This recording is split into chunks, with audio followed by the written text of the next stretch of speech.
Selamat pagi, salam sehat dan semakin cerdas dan sukacita selalu. Berjumpa lagi kita dalam renungan secara berseri. Saya mengambil topik renungan ini sesuai dengan topik khotbah pada hari Minggu, dan topik khotbah itu akan dibahas secara berseri selama 6 hari, Senin sampai hari Sabtu. Dan hari ini hari Jumat tanggal 3 November 2023, ini seri yang kelima dalam topik renungan siapakah aku ini di matamu Tuhan. Dan Senin kita telah membahas kita ini di mata Tuhan sangat berharga, dan kemudian Selasa kita membahas bahwa kita ini adalah orang-orang pilihan Tuhan di mata Tuhan. Kemudian hari Rabu secara khusus saya menjelaskan apa tugas-tugas pilihan, orang-orang pilihan. Kemudian hari Kamis saya membahas topik sebagai hamba Tuhan di mata Tuhan. Kemudian hari Jumat hari ini spesial saya membahas kita ini adalah sahabat di mata Tuhan. Dan nanti besok yang terakhir seri yang ke-6, yaitu kita akan bahas bagaimana kita sebagai anak dan sebagai pengantin Tuhan. Ya, mudah-mudahan besok bisa kita bahas secara singkat juga. Nah, saudara-saudara di dalam Tuhan, saya ini merasa terlambat sebenarnya untuk masuk di online ini, padahal ini salah satu fasilitas yang Tuhan berikan kepada kita, yang Tuhan sediakan kepada gereja untuk bisa masuk ke situ, supaya kalau berita Injil sampai ke seluruh bumi itu bisa kita lakukan dengan cara yang efektif. Tidak perlu kita dengan cara konvensional, kita pergi naik kapal, naik pesawat berbulan-bulan, bertahun-tahun dengan cara seperti itu, tapi dengan cara yang Tuhan sudah siapkan bagi gereja-gereja, bagi semua orang, supaya pesan Tuhan ini sampai kepada banyak orang dalam waktu singkat. Sehingga dikatakan dalam Injil Matius, kesudahan segala sesuatu sudah semakin dekat kalau Injil ini disaksikan menjadi kesaksian bagi bangsa-bangsa. Nah, bersyukur buat anak muda juga telah mempersiapkan bagaimana TikTok mereka akan tayang nanti, dan juga bersyukur kepada mereka karena mereka sangat giat dalam pekerjaan Tuhan. Gereja Misi Kabar Baik, Gereja GPKI, Gereja Persekutuan Kristen Alkitab Indonesia, Jemaat Misi Kabar Baik baru dibentuk 4 bulan, sekitar 4 bulan, tapi kami sungguh-sungguh mau melayani Tuhan di zaman anugerah ini. Kami mau mempersiapkan diri kami supaya kami juga menjadi bagian dari saudara-saudara yang lain, menyaksikan tentang Tuhan ya kepada banyak orang. Nah, hari ini topik kita adalah sebagai sahabat di mata Tuhan. Sahabat lebih tinggi tingkatannya daripada sekedar teman. Memang untuk menjadi sahabat mulai proses dari berteman tentunya. Menjadi sahabat karena antara lain mereka punya kesukaan yang sama, kemudian hobi yang sama, banyak kesamaan dalam dan sifat mereka. Atau mereka mungkin tinggal pada suatu tempat yang sama, usia yang tidak berbeda jauh, sering berjumpa, sering melakukan hal bersama-sama, ada kalanya satu sekolah, satu kelas, menyelesaikan PR bersama-sama ya. Waktu dalam kesukaran, kesusahan, seorang sahabat menjadi tempat curhat dan menjadi tempat minta pertolongan. Dan saat kita senang juga, maka kita pasti melakukan bersama-sama sahabat kita. Bergaul karib hanya kepada sahabat. Mari kita perhatikan ayat firman Tuhan tentang sahabat. Satu, yaitu Amsal 17 ayat 17. Seorang sahabat menaruh kasih setiap waktu dan menjadi seorang saudara dalam kesukaran. Kemudian yang kedua, Amsal 18 ayat 24. ada teman yang mendatangkan kecelakaan, tetapi ada juga sahabat yang lebih karib daripada saudara, seorang saudara. Seorang saudara seperti saudara kandung atau apapun, bahkan lebih daripada saudara kandung. Sebagai saudara pasti punya hubungan. Saudara kandung itu punya hubungan yang sangat erat karena lahir dari orang tua yang sama, tinggal dalam rumah yang sama, dalam cukup yang lama, makan bersama, dan semuanya dilakukan bersama karena satu rumah, satu orang tua. Dan mungkin mereka akan karib, ya, lebih dekat di antara mereka. Tetapi ternyata sahabat itu bisa lebih daripada saudara sendiri, lebih karib, lebih dekat daripada saudara kandung. Sahabat adalah hubungan yang dibangun sedemikian dalam proses waktu. Jadi sahabat adalah hubungan yang dibangun sedemikian dalam proses waktu, sehingga di dalamnya ada cinta kasih yang terjalin, ada kejujuran, ada keterbukaan satu sama lain, dan dapat dipercaya sebagai sahabat. Bergaul karib hanya dengan sahabat. Alkitab mencatat beberapa pribadi yang bergaul karib dengan Allah. Antara lain Henokh, Nuh, Abraham, Musa, dan lain-lain. 1 Kejadian 5:24 berkata, Henokh hidup bergaul dengan Allah, lalu ia tidak lagi sebab ia telah diangkat oleh Allah. Dia tidak mengalami kematian seperti kita, tetapi dia diangkat oleh Allah karena dia bergaul karib dengan Allah.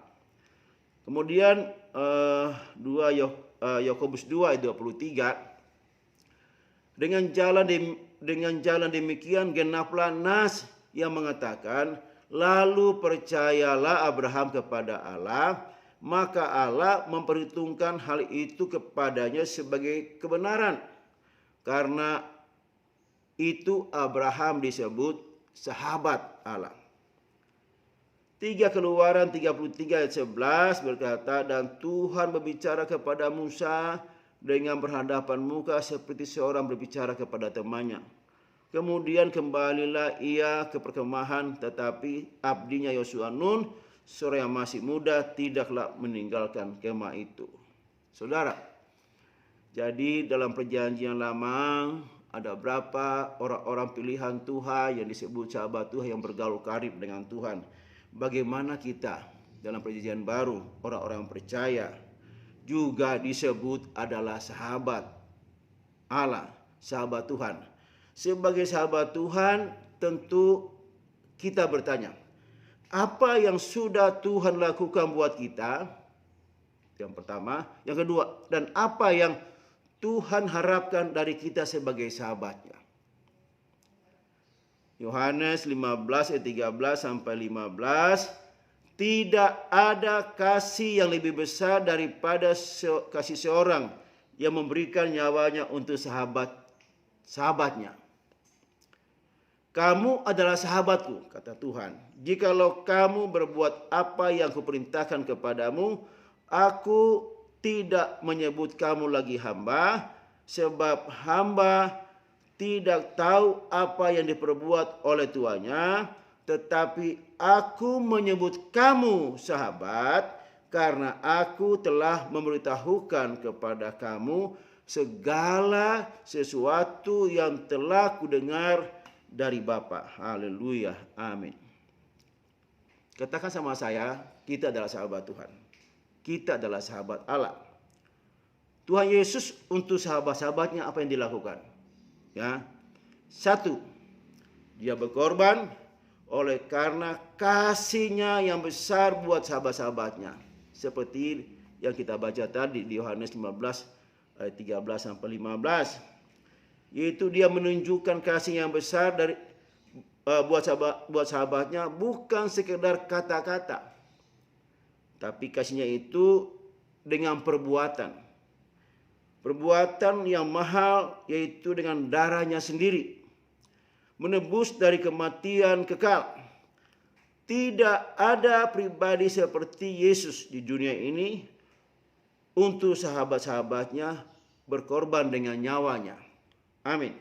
Yang kedua, Tuhan Yesus mempercayakan rahasia-rahasia kerajaan surga. Sekali lagi, Tuhan Yesus mempercayakan kepada sahabat-sahabatnya tentang rahasia-rahasia kerajaan surga, apa yang diterima dari Bapa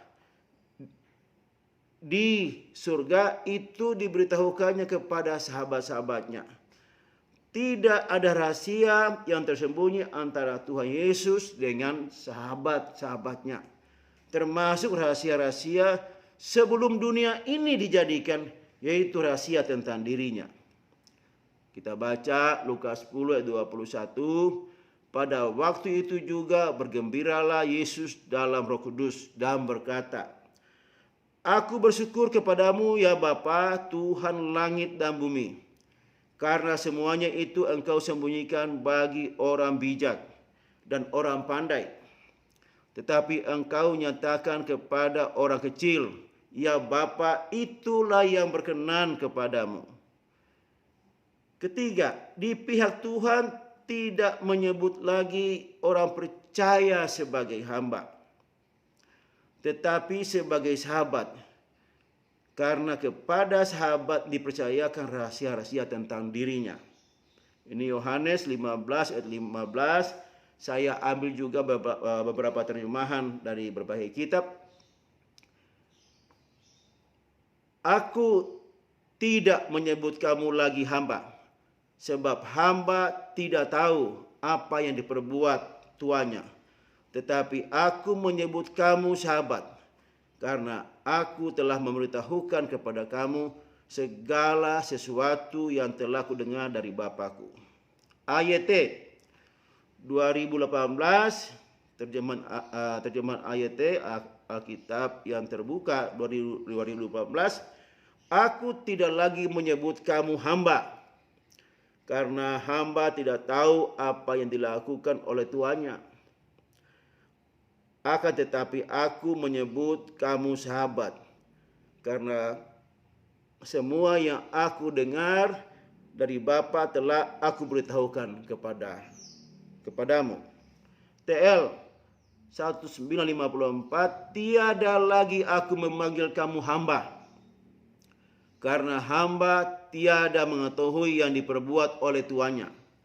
Tetapi aku sudah memanggil kamu sahabat, sebab segala perkara aku dengar daripada Bapakku, itulah yang aku beritahukan kepadamu.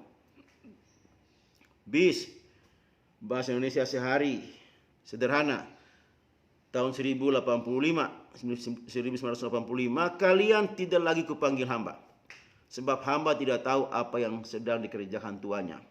Kalian kupanggil sahabat, sebab semua yang kudengar dari Bapa sudah kuberitahukan kepadamu. Sekarang TSI, sekarang aku tidak lagi menyebut kamu hamba, karena hamba tidak diberitahu rencana-rencana tuannya. Tetapi aku menyebut kamu sahabatku, karena aku sudah memberitahukan kepadamu segala sesuatu yang disampaikan kepada Bapa kepadaku. Mil, aku tidak lagi memanggil kamu hamba, karena seorang hamba tidak mengetahui apa tuannya melakukannya. Namun aku memanggil kamu sahabat, karena aku memberitahukan kepadamu segala sesuatu yang telah aku dengar dari Bapa. Silaber, aku tidak lagi menyebut kamu hamba, karena seorang hamba tidak tahu apa yang dilakukan oleh tuannya. Aku menyebut kamu sahabat, karena segala sesuatu yang kudengar dari Bapakku sudah kuberitahukan kepadamu. AVB, aku tidak lagi memanggil kamu hamba, karena hamba tidak tahu apa yang dilakukan oleh tuannya. Aku memanggilmu sahabatku, karena segala perkara yang kudengar daripada Bapakku telah kuberitahukan kepadamu. Jadi saudara-saudara, dari sekian terjemahan Alkitab ini, dari berbagai versi, Tuhan tidak lagi memanggil kita sebagai hamba, tetapi Dia memanggil kita, menyebut kita sebagai sahabatnya. Sebagai sahabat Tuhan Yesus, apa yang diharapkan, diinginkan menurut Yohanes 15 dari kita, ya, dari kita. Sebagai sahabat kita dipercayakan rahasia segala sesuatu yang didengar oleh Tuhan Yesus dari Bapa, diberitahukannya kepada kita. Itu yang dari kita. Lalu apa yang kita lakukan? Rahasia yang mana? Roma 16:25, bagi Dia yang berkuasa menguatkan kamu, menurut Injil yang kumasyurkan dan pemberitaan tentang Yesus Kristus, sesuai dengan pernyataan rahasia yang diilhamkan berabad-abad lamanya. Kemudian rahasia lagi apa? Efesus 3:8-9, kepadaku yang paling hina di antara segala orang kudus telah dianugerahkan kasih karunia ini, untuk memberitakan kepada orang-orang Yahudi kekayaan Kristus yang tidak terduga itu, dan untuk menyatakan apa isinya, isi tugas penyelenggaraan rahasia yang telah berabad-abad tersembunyi dalam Allah yang menciptakan segala sesuatu. Rahasia apa yang terdapat dalam Alkitab dari perjanjian lama sampai di perjanjian baru, yaitu cuma satu rahasianya, yaitu pribadi Tuhan Yesus Kristus yang adalah Tuhan dan Juru Selamat bagi perjanjian lama yang akan datang, tetapi bagi kita perjanjian baru yang sudah datang untuk menyelamatkan umat manusia. Dan rahasia ini dipercayakan kepada saya dan kepada saudara untuk menyampaikan kepada dunia ini. Sekali lagi, sama-sama dengan saya berkata, rahasia ini dipercayakan kepada saya, kepada saudara, untuk menjadi kesaksian bagi banyak orang. Haleluya. Sahabat Tuhan Yesus, marilah kita memberitakan rahasia ini. Haleluya, amin. Nah, sekali lagi, Injil dapat sampai ke ujung-ujung bumi kalau kita gereja Tuhan menggunakan fasilitas yang Tuhan sudah siap disediakan bagi kita di akhir zaman ini. Saya berdoa kepada Bapa di sorga dalam nama Tuhan Yesus. Terima kasih Tuhan, karena Engkau memanggil kami, menyebut kami sebagai sahabat. Dan kepada kami sebagai sahabat dipercayakan rahasia tentang Engkau, bahwa Engkaulah Tuhan dan Juru Selamat. Rahasia ini harus kami sampaikan kepada banyak orang. Tuhan Yesus memberkati kita semua. Haleluya. Amin.